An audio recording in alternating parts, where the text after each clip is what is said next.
Yes? I think the simple answer to the question is that most of me is about 11.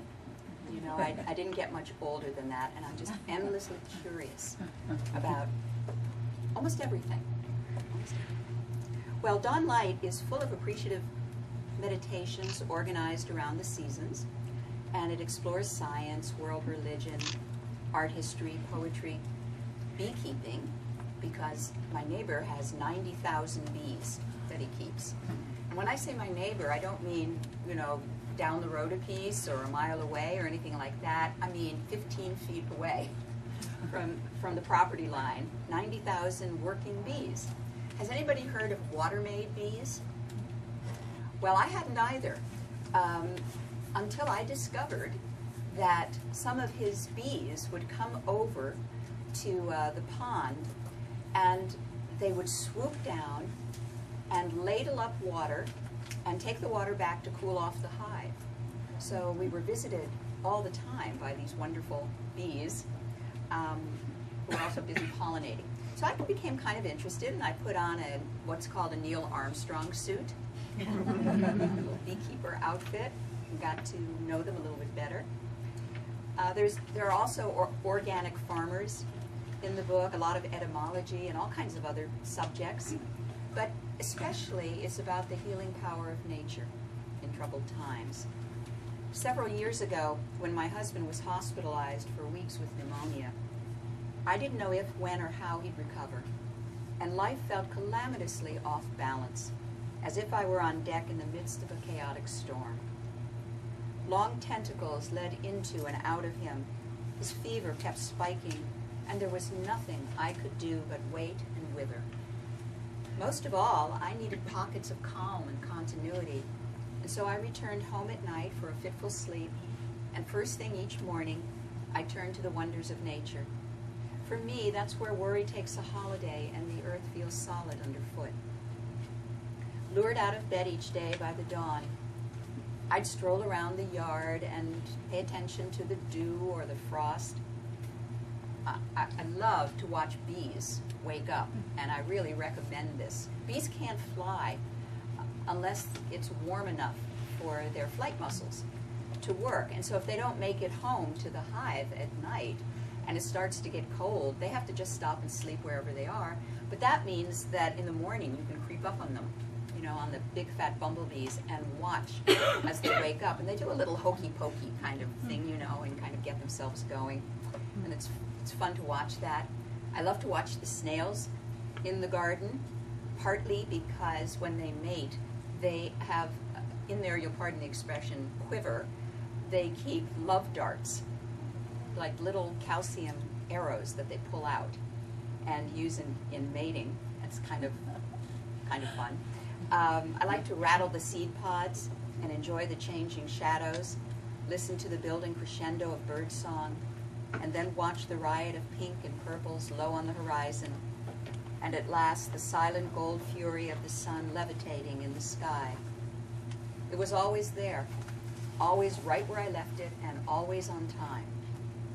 Then my awareness would fill with a vastness so ancient, astonishing, and visceral that I could neither understand nor turn away from it, because it spoke a dialect of bone, whispered through my cells with revelry and relief about the joy of finding myself alive again on one more morning as night sailed away, replaced by a dazzling world of color.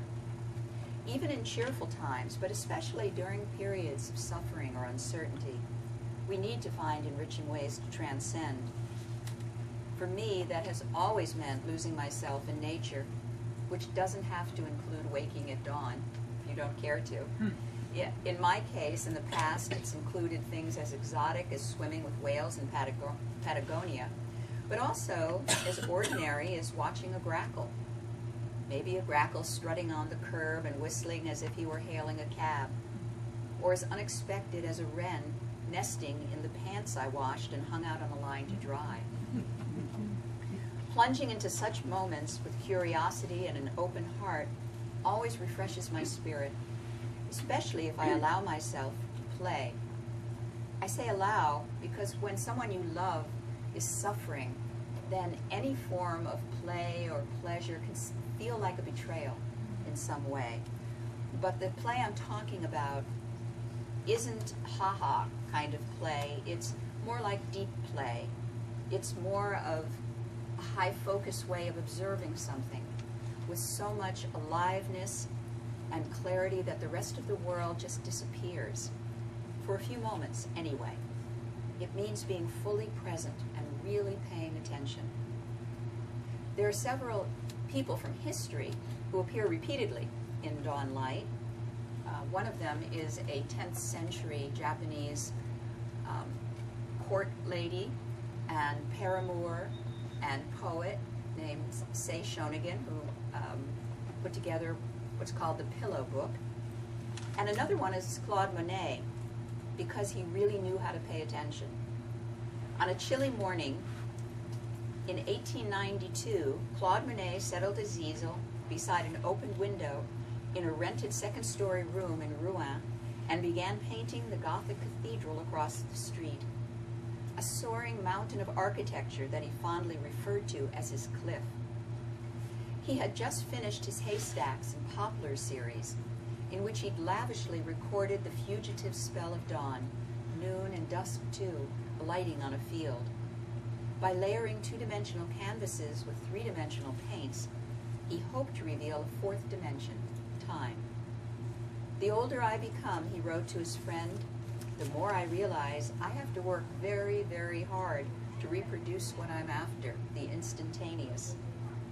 In the end, Monet painted 31 dreamlike visions of the cathedral in thickly applied pigments that trail the elusive migration of sunlight as it seeps into the stony recesses and floods the shadows, creating an effect like the thick spillage left by dripping candles. By adding the element of change over time, he imbued the series with a cinematic rhythm.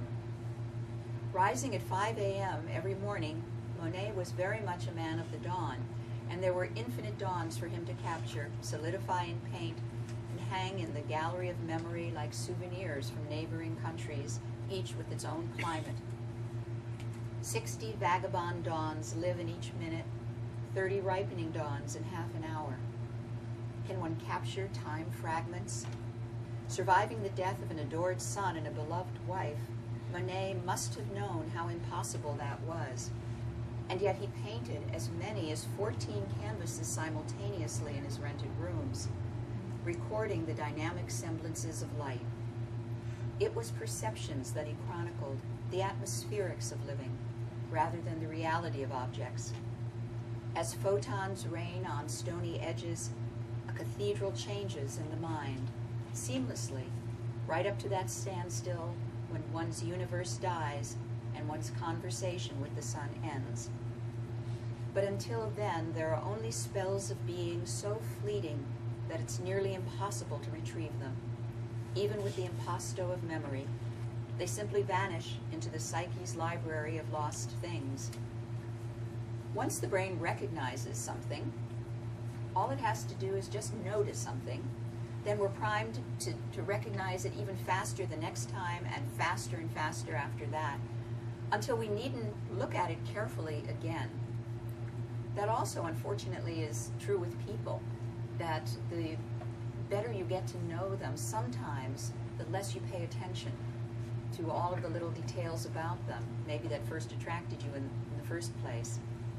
Visitors to a locale often see things that locals miss, especially if they're on holiday, with the sole purpose of just looking, just noticing details and remembering. Babies, beginners, newcomers, artists, and mystics all have this in common: unjaded eyes.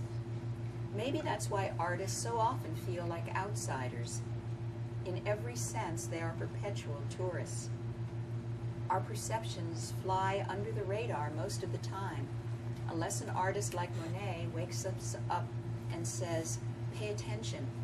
Let me show you the transient beauty of absolutely any moment. Here is a wave. This is the rain." The natural world shimmers with mysteries and sensory delights, which, though we're rarely aware of them, nonetheless press firmly and leave indelible traces on our lives.